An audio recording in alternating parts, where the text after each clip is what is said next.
خداوند کے زندہ اور پاک کلام میں سے تواریخ کی پہلی کتاب اس کا 19واں باب۔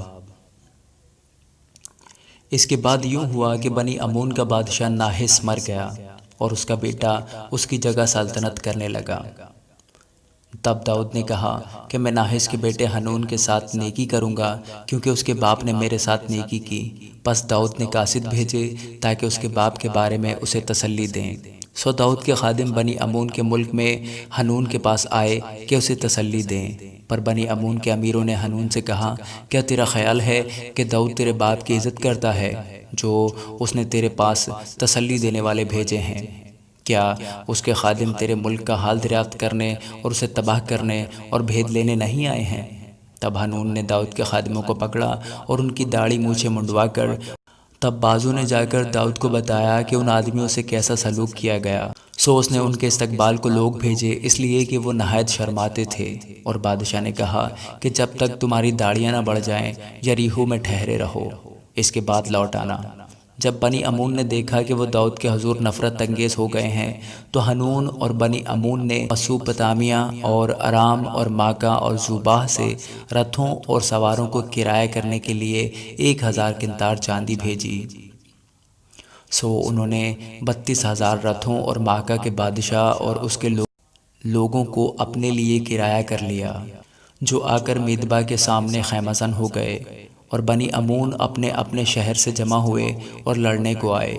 جب داؤد نے یہ سنا تو اس نے یوآب اور سرماؤں کے سارے لشکر کو بھیجا۔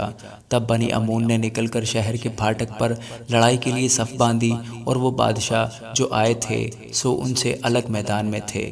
جب یوآب نے دیکھا کہ اس کے آگے اور پیچھے لڑائی کے لیے صف بندی ہے تو اس نے سب اسرائیل کے خاص لوگوں میں سے آدمی چن لیے اور ارامیوں کے مقابل ان کی صف آرائی کی اور باقی لوگوں کو اپنے بھائی ابیشے کی سپرد کیا۔ اور انہوں نے بنی امون کے سامنے اپنی صف باندھی اور اس نے کہا، اگر ارامی مجھ پر غالب آئیں تو میری کمک کرنا، اور اگر بنی امون تجھ پر غالب آئیں تو میں تیری کمک کروں گا۔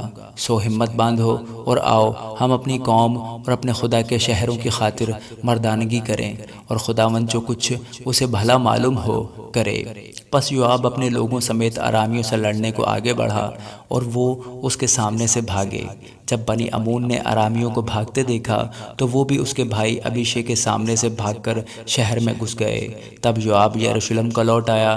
جب ارامیوں نے دیکھا کہ انہوں نے بنی اسرائیل سے شکست کھائی تو انہوں نے قاصد بھیج کر دریائے فرات کے پار کے ارامیوں کو بلوایا، اور حدد ازر کا سپہ سالار سوفک ان کا سردار تھا۔ اور اس کی خبر داؤد کو ملی۔ تب وہ سارے اسرائیل کو جمع کر کے یردن کے پار گیا اور ان کے قریب پہنچا اور ان کے مقابل صف باندھی۔ سو جب داؤد نے ارامیوں کے مقابلے میں جنگ کے لیے صف باندھی تو وہ اس سے لڑے اور ارامی اسرائیل کے سامنے سے بھاگے، اور داؤد نے ارامیوں کے 7,000 رتھوں کے سواروں اور 40,000 پیادوں کو مارا اور لشکر کے سردار سوفک کو قتل کیا۔ جب حدد ازر کے ملازموں نے دیکھا کہ وہ اسرائیل سے ہار گئے تو وہ داؤد سے صلح کر کے اس کے مطیع ہو گئے، اور ارامی بنی امون کی کمک پر پھر کبھی راضی نہ ہوئے۔ آمین۔